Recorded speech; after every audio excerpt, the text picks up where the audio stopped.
violence that seems to me somehow more interesting than simply throwing it away. So I think, in a sense, the belief that he had to universalize, he had a science in hand to universalize, whereas thinking knows no nationality. That is to say, if he's a thinker, he doesn't have to be, he can think in Yiddish if he wants to, and nobody will scold him. I mean, a Yiddish philosopher, Yiddish as well as he will in High German, or in clear-cut Hungarian, in beautiful Hungarian, or in lovely Russian. So it seems to me that Freud's need for respectability, which is understandable, and his scientificization of stuff, his efforts to scientize, cuts him off for us as long as we keep thinking of psychoanalysis. What we should try to do is think of what he's really doing and where the meaning of it lies, that is not dominated by the scientism that he espoused and very seldom really obeyed. I mean, he really was not as systematic a thinker. He was a much more poetical thinker. And I must say, the one thing that I think is, of course, he was treated. They reified his metaphors. In some way, it was like terrible reification that did him in, and still does him in. And you have to unblock it. The it is there. You have to get rid of so much that it seems like a hard job, but it's worth it because he's a magnificent thinker. He's a much better thinker than a doctor.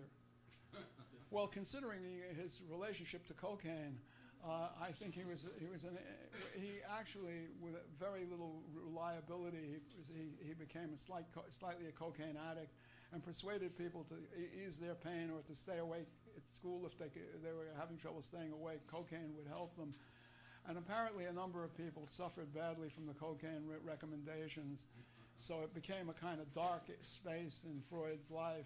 But in a certain sense, it was typical of Freud's rashness or boldness, whichever way you want to say it. There's a sort of boldness to accept the new and to try it out and see what it did.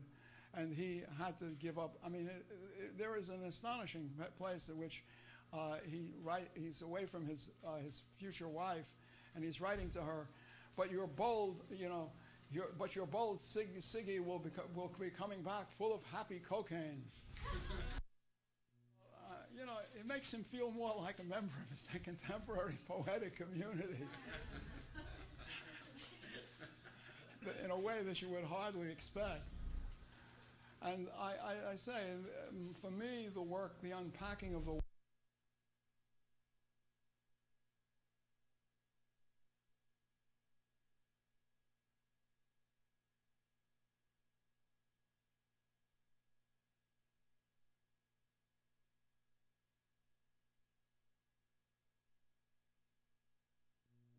it's inaccessible because of great taboos.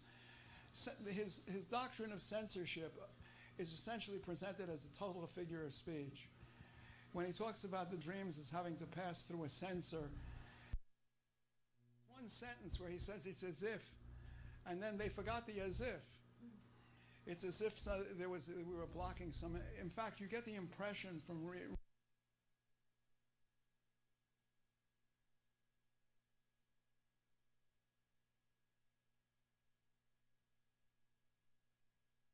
says, I want this.